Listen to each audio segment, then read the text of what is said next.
Bakunzi namwe inshuti mwumviriza Radio Maria, nzananye akamwemwe kenshi kukwegereza umunsi w'agakura wa jambo yigize umuntu akabana natwe, kubaramutsa nongera ndabipfuriza iyi minsi turiko turitegurira bimwe vy'akaroruhore ukuza k'umukama wacu Yezu Kristu yegereje. Twarahimbaje mu ndwi iheze umunsi mukuru wa Yohane w'umusaraba mweranda, kuw'Imana uheze naho duhimbaza Dominika ya gatatu y'ubushikiro ariyo yitwa himbarwa Gaudete, aho ibisomwa n'ibisabisho vyadutumira kuzugwa n'akanyamuneza kuko umukiza twiteze ari hafi yacu mu mvugo irashe no mu mvugo ica amarenga. Uko kuba hafi mu mvugo irashe nuko ari muri twebwe, kandi turiko turegereza umunsi mukuru wa Noeli, aho koko tuzokwigina hamwe n'abakristo bose ko yavutse. Uko kuvuga naho yuko turi hafi mu kubica amarenga, nuko yamya turi hafi kuva isi itararemwa, kuko ari we twatowemwo, hanyuma akama turi hafi mu migambi y'Imana se we jambo Imana sikoresha mu kurema byose, akama turi hafi mu masakaramentu no muri bene wacu duhura bakatwereka uruhanga rwiwe, naho rwoba rutagaragara, naho rwoba rwarapfapfanijwe n'igicumuro, akaba turi hafi kandi aguma dutwara mu buzima bwacu kugira ngo azodushikane iyo bubwirizwa gushika. Kandi liturujia yatanguye kuva hirya y'ejo imisi 8 idutegurira ku buryo bwisangije akanovera uko Yezu azoza, ikabigira igendera twereka ingene Imana yagiye iritegurira yo nyene uwari yatowe nayo wese kugira ngo agire uruhara mwivuka ry'umwana wayo. Kuwa kabiri hari mu basekuru na basekuruza ba Yezu. Kuwa gatatu ejo haramukirwa Yozefu. Uno musi haramukiwe ibura ry'ivuka rya Samusoni ku mukenyezi yari ngumba, umugore wa Manoa se wa Samusoni.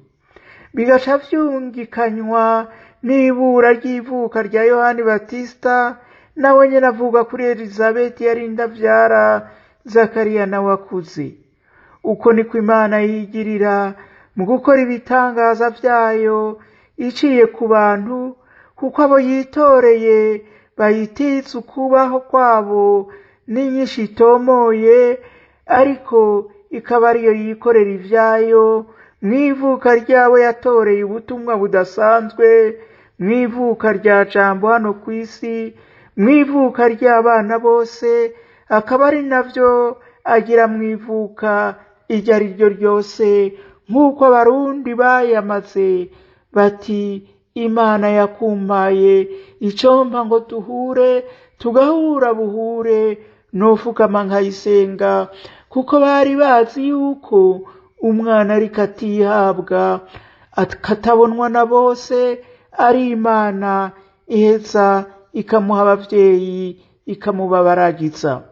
Ubu rero uwuje ni waje kuba mu mibereho y'abantu, mu buzima bw'abantu, mu butumwa Imana ibaha, ku buryo twiteze ivuka rya jambo w'Imana twese tukaryitegana akanyamuneza, kuko adasiba kuza muri buri vuka ry'abana b'abantu, muri buri buzima bw'umuntu, muri buri rugo, muri buri muryango, aho abantu hose bakoraniye bamwemereye ko abacako bakarangura ico Imana yabashinze.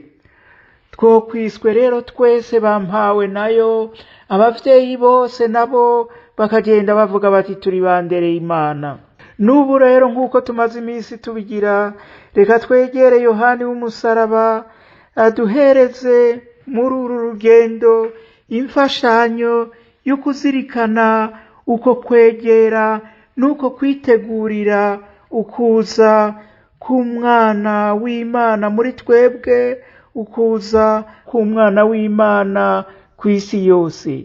Twifashisha n'ubu ya nyandiko ndende y'ururirimbo rw'icivuga itangura kurya kw'intango y'injiri yanditswe na Yohani, ngo mu nkomoko hari ijambo, mu Mana niho yaba, muri yo yari afise ubuhirwe ntangere.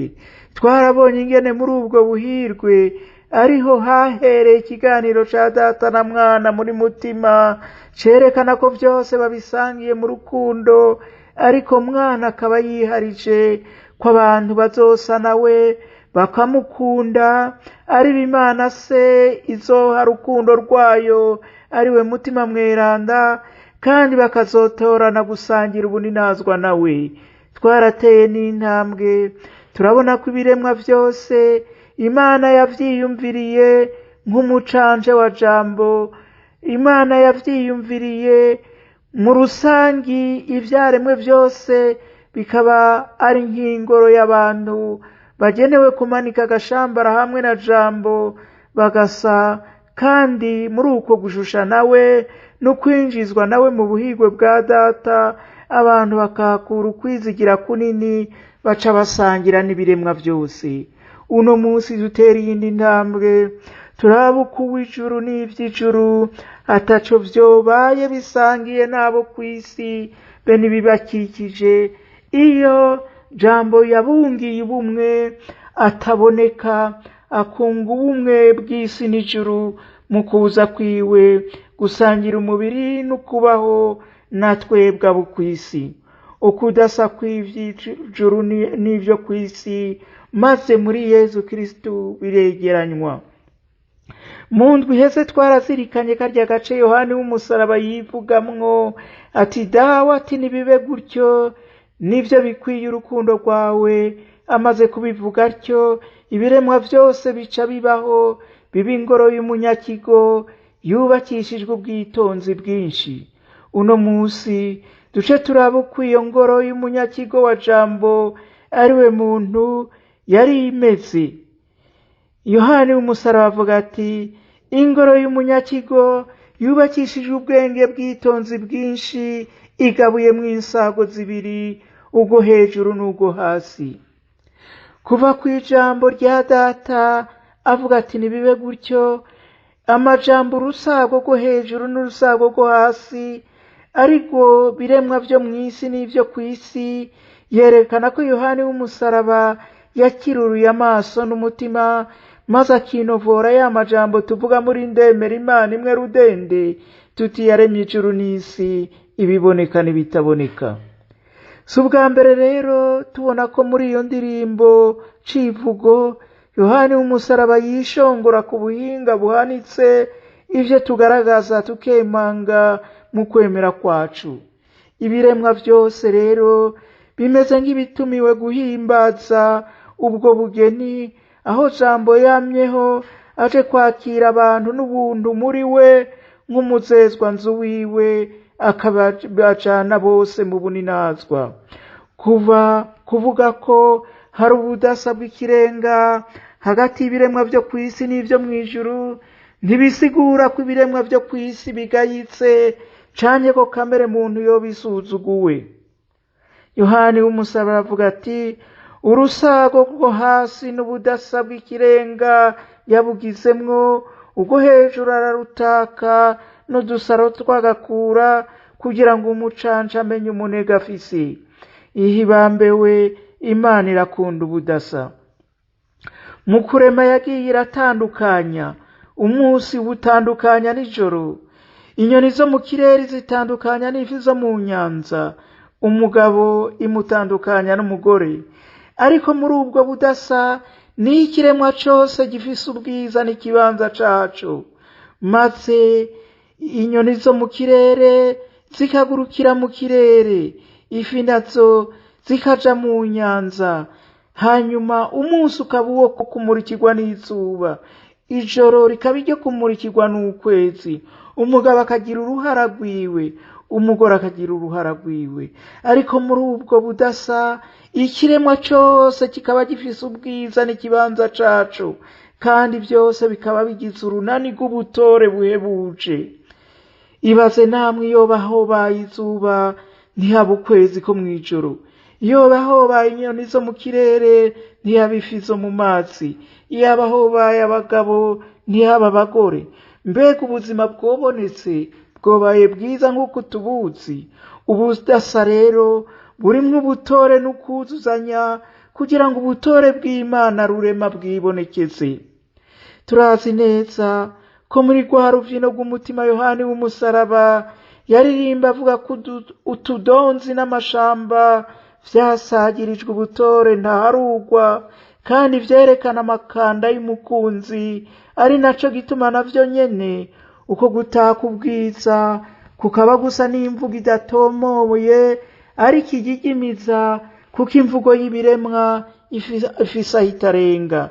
Yohani w'umusaraba murumva yuko abivuga neza, avuga yuko ibiremwa bitatse ubwiza ariko bikamera nk'ibiyigimiza iyo bitubwira ubwiza bw'uwagiye arasiga ubwiwe kuri vyo. Ubu ibiremwa byose rero bigenda birerekana ico bitari butange. Mu gifaransa babihinduye ngo ange ne sais quoi, kuko umuntu ni nk'umunyakigo atanyurwa adashikiriye uwamukunze ubwa mbere. Uwo yamukunze ubwa mbere nawe ntaco bisa bisana n'ubwiza agenda arabona. Ubwiza agenda arabona ni nk'amakanda gusa ya Yezu Kristo yamukunze. Ese ibiremwa byose yaba vyogiye biratubwira ivyo dutangarira biti turabe turi ntore, ariko ubutore bwacu bukurungika kuwa dutatse ubwiza ari uri kurarondera, kuko ari we yagukunze utanarabimenya, umwana w'Imana jambo rizima Yezu Kristo. Ibiremwa byose rero Yohani w'umusaraba ntabona gusa ko ari vyiza, ariko abona ko ari n'imvugo ya data yerekana ikindi kibirengeye. Ubutore bw'ivyaremwe Yohani w'umusaraba atangarira butwereka ko yageze aho amenya uwamukunze, ari we nawe yasize amakanda yiwe mu biremwa byose, kandi ari we bwiza bugoma bwikwega kwegera ku mutima w'umuntu ngo bumwuzuze nk'ubutore ntagereranywa bukomoka ku ishusho ry'Imana nyene, iraba itaka ubwiza n'akanyamuneza ibiri ku isi no mw'ijuru. Kubera ico Yohani w'umusaraba acatera iyindi ntambwe, ati mw'ijuru Imana ihashira abamarayika b'ijuru, ariko kamere y'umuntu ayishira hasi, kuko kukungene yari imeze yari ifise agaciro gato. Uwogeza aho gusa avyumvise yohava yibaza ngo Yohani w'umusaraba ariko aracinyiza ikiremwa muntu atagiha agaciro kacu. Ariko Yohani w'umusaraba ahavuga nk'uwasomye akanyengeterwa n'ivyo ijambo ry'Imana ritubwira. Twibuke ya zaburi nziza y'umunani iririmba ku muntu yitegereje ivyo Imana yaremye, akaraba inyenyeri n'ukwezi n'izuba, ibona ku muntu yaremwe ari munsi y'abamarayika, ariko agatakwa ubutore n'ubuninahazwa, ikamugira umugaba w'ivyavuye mu biganza vyayo byose, maze gutyo ikamuha ngo abitegeke.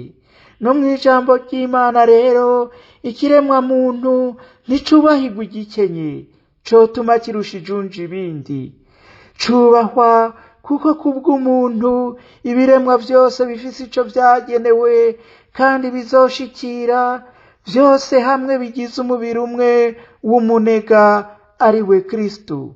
Yohani w'umusaraba bivuga muri ya majambo rutura ati naho kamere n'ibibanza vyari bigabuye uko, byose bigize umubiri umwe w'umuzezwa nzu yavuzwe, urukundo rumwe rw'umucanje rukabigira inarugo. Murumva arazi no kubiririmba neza. Ibiremwa byose bigize umubiri umwe, ariko uwo Imana umwana w'Imana yafatiye umubiri n'umuntu. ni ukuvuga yuko Imana muri Yezu Kristu yifatanije n'ivyo yaremye ihereye ku muntu, maze ku muntu ivyaremwe vyose bimera nk'umuzezwanzu umwe afise umucanje umwe ari Yezu Kristu. Naho kamere n'ibibanza vyari bigabuye uko vyose bigize umubiri umwe w'umuzezwanzu yavuzwe, urukundo rumwe rw'umucanje rukabigira inarugo. Aha rero duca tubona ingene Yohani w'umusaraba umenga yari yarinovoye bimwe vy'agahebutsa, bimwe vyanditswe cane cane mu makete y'abanyefezi be n'abanyekorosi, ko mwana shusho ry'Imana itaboneka yagizwe imfura y'ivyaremwe vyose, vyose vyaremwe nawe no muri we yabitanze kubaho, kandi akaba ari wabiha agaciro, akaba umutwe w'umubiri ari we Ekleziya. We yatowe ngo abe iranguriro ry'umugambi wa Data mu kwuzuriza ivyaremwe vyose, kugira ngo vyose bigire umutwe umwe ari wo Kristu, ivyo mw'ijuru n'ivyo kw'isi. Amakete Pawulo yandikiye abanyekorosi n'abanyefezi mu bigabane biyatangurira ikigabane ca mbere, niho agenda aravuga neza ivyo bisa n'ivyo Yohani w'umusaraba aririmba ati, naho kamere n'ibibanza vyari bigabuye uko vyose bigize umubiri umwe w'umuzezwanzu yavuzwe, urukundo rumwe rw'umucanje rukabigira inarugo. Kristu rero niwe mutwe w'umubiri ugizwe n'ibiremwa vyose kubw'urukundo rwiwe, kubw'urukundo basangiye na se, kubwa mutima mweranda. Dutera imbere duce turaba ingene igihe c'ubushikiro kitwinjiza muri ico kinyegezwa c'abantu bakiri hano kw'isi, bakiri ku rugendo rwo kunywana na Yezu Kristu nk'umuzezwanzu amanika agashambara hamwe n'umunega wiwe. Ariko nta nkeka yuko arico jambo yaje gukora. Yohani w'umusaraba ati, abo mw'ijuru bari bafise umucanje mu kanyamuneza, abo hasi mu kwizigira ukwemera kwabuzuzamwo. Murumva, abo hejuru bari bafise umucanje mu kanyamuneza, abo hasi baramufise mu kwemera kubuzuza mu kwizigira. Yohani w'umusaraba aremera ko abamarayika bibonera mbona nkubone bakaba mu buninahazwa bw'Imana bamuraba uko ameze, ko bahimbawe no kuba bari kumwe n'umucanje. Ariko abantu nabo muri uru rugendo rw'ukuguvyuka rwa hano kw'isi, kubera ivyiza vy'umwuzurira bemerewe, batera nabo nyene bagana ubwo buhirwe mu kwemera no mu kwizigira. Ingeso nziza y'ukwizigira rero ni ingeso y'ubushikiro. Twaramaze gukizwa mu kwizigira nk'uko Pawulo mweranda yavyandikiye Abaromani. Ubushikiro butwereka ikibanza Imana yadushizemwo kandi kidukwiye, kandi dutera tugana kuba hano kw'isi twerekeje mu buninahazwa, kuko twahawe ubu budushikanamwo Yezu Kristu. Reka ndabivuge muri aya majambo nyene ya Yohani w'umusaraba, kubabwira ko hazoza igihe azobakuza we nyene, kandi ukuba bari kw'isi wazobahavana bakirurutse, ku buryo ata n'umwe azoba kibacisha mw'ijisho. None ga bakristu bene wacu, ivyo murumva ko biduha ukwizigira kwinshi, kuko niwe azodukuza, niwe azotuma naho turi kw'isi aguma dukirurutsa, kugira ngo tuzoshike aho atawoba kiducisha mw'ijisho ngo hari ico tutoba tugisa na jambo w'Imana Data. Birahimbaye rero kubona ukuntu Yohani w'umusaraba muri iki civugo catanguriye izindi nyandiko wogira ngo nico yaherukiyeko, kuko muco yaherukiyeko naho avuga ko hazoza igihe, iki gihe turimwo nicagera ku mwuzurira waco, urukundo rw'Imana rukuzuza rukorosa umuntu ubutore n'ubuninazwa nk'umunyakigo umunega wiwe akura iwabo akamutaka iteka n'ubutore akamusangiza ivyiwe vyose gushikana wase n'umucanje wiwe n'ivyiyumviro be n'imvugo dusanga muri ca gitabo c'indirimbo y'umutima Yohani w'umusaraba yise indirimbo y'umutima. Ivyo duhejeje kuvuga tukaba tubisanga mu dutero twa 28 na 33. Aha niho duca tubona ingene ivyo twizigira koko tumaze kubihabwa muri jambo yigize umuntu.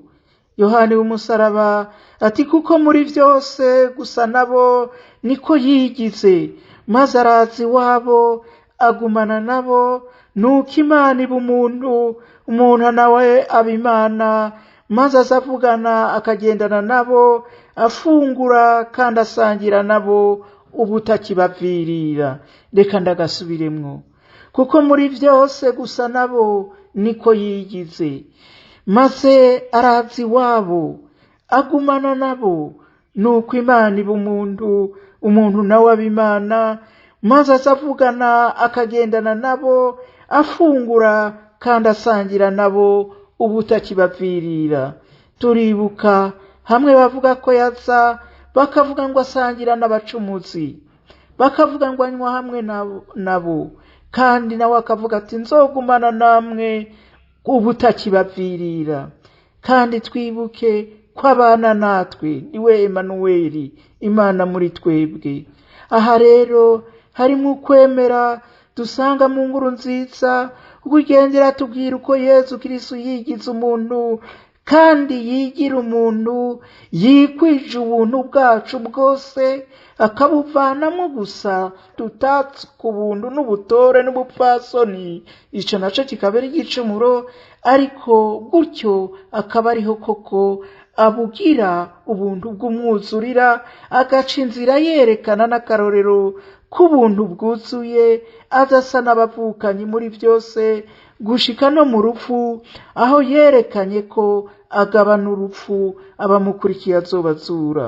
Murumva mu kwigira umuntu harimo ibinyegezwa byinshi, mugabo ikinyegezwa ngenderako nuko twebwe dushingiye ubuzima bwacu, tugashingira akazoza kacu kuwihaye umubiri wacu, maze umubiri wacu akawusakazamwo ubumana budatsindwa n'ivyo ngaha kw'isi, n'urupfu rwonyene ataco rushobora kutugira.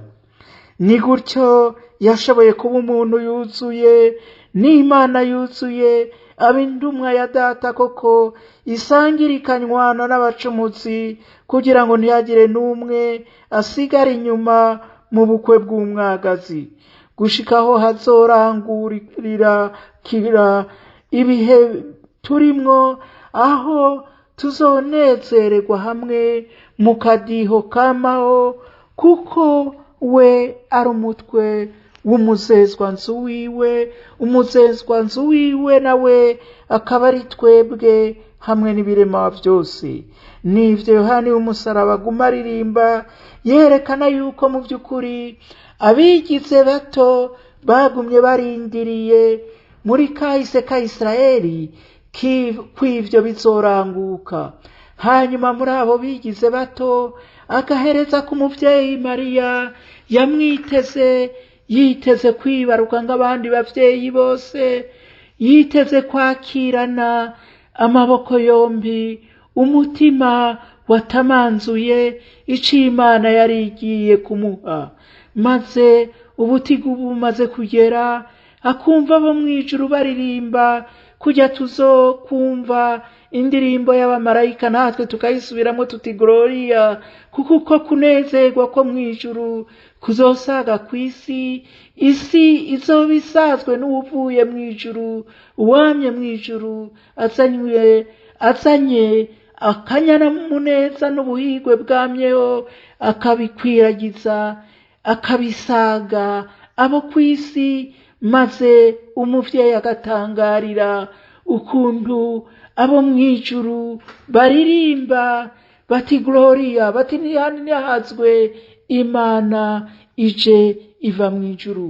Maze abo kw'isi nabo ico gihe ubwo ruririmbo rw'akanyamuneza rubatatse, nabo umwana avutse akarira kugira ngo muri we yakire amarira y'abantu bose, maze amarira y'abantu ntabakira amarira ruhebwa atera aja mu rupfu, atera aba amarira ndagutwaye mugabo aba yamarira twumva mu bisomwa vyeranda aho batubwira bati amarira y'umupfakazi atembera ku matama y'Imana.